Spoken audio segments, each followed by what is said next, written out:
Oui, bonsoir. On vient de le voir dans ce reportage de Sandrine Nègre, 20 ans d'innovation dans le domaine de la médecine esthétique et anti-âge. Les avancées ont vraiment été considérables. J'aimerais dire que les avancées majeures ont été surtout dans la démarche, dans l'approche des patients, de leurs problèmes.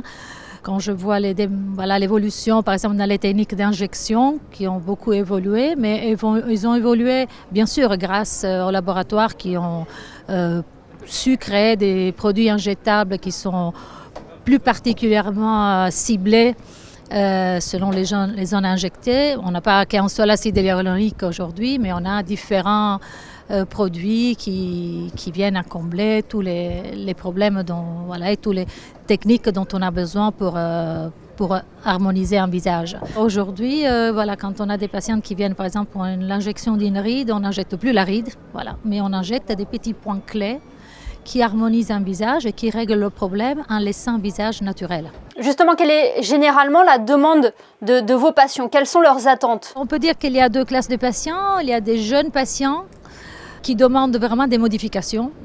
Quand il y a des jeunes filles qui viennent, ils demandent une augmentation des lèvres, une rhinoplastie, une augmentation mammaire. Moi, je fais de la chirurgie.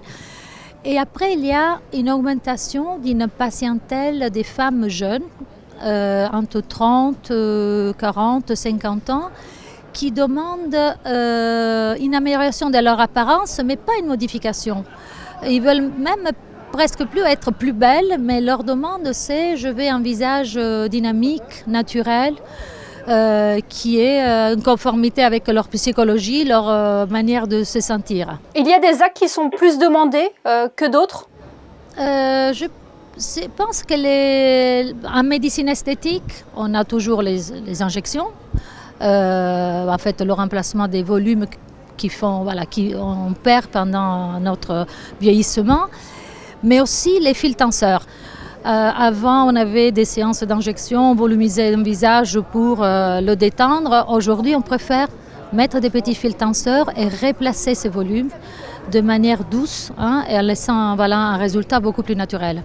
On sent, docteur, que la chirurgie esthétique est devenue de plus en plus accessible. Vous l'avez dit, elle est moins invasive également. C'est une tendance que vous constatez également?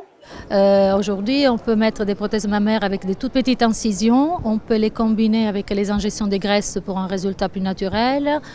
On a, grâce au laboratoire, des nouvelles prothèses qu'on appelle ergonomiques qui bougent comme une glande mammaire sans avoir recours à des prothèses anatomiques comme il y a quelques années. On fait des liftings très soft, très doux, avec des petites cicatrices sans aller trop dans les plans profonds. Parce qu'on peut aujourd'hui les combiner à des actes de médecine esthétique qui ont rendu la chirurgie plus légère. Et c'est devenu de moins en moins tabou, hein? Oui, c'est devenu de moins en moins tabou. Et, il faut dire aussi que les social media, il y a un boom sur Instagram. Toutes les filles, elles se font des selfies. Elles veulent, parfois, il y a des dérives. Elles veulent rassembler un peu à leur avatar. Donc, il y a eu des demandes un peu, les foxy eyes, les visages triangulaires demandés par les Coréennes qui voulaient rassembler d'ailleurs à leur avatar. Donc voilà, il faut faire un peu attention, mais il faut quand même suivre de près ces changements. Oui, parce qu'il faut le rappeler que c'est un choix important et personnel qu'il ne faut pas prendre à la légère. Là est tout votre rôle. Bien sûr, mais moi j'adore, je prends le temps justement de discuter avec mes patients, je les laisse parler, je les laisse bouger. J'essaie de comprendre leur personnalité et tout ça et d'adapter les traitements à leurs demandes parce qu'on peut les rendre heureuses avec des petites choses qui lui laissaient leur naturel. Eh bien, merci beaucoup Enrica Segon-Romeo d'avoir été avec nous ce soir à l'occasion du congrès de médecine esthétique et anti-âge. Merci infiniment. Merci à vous. Bonne soirée.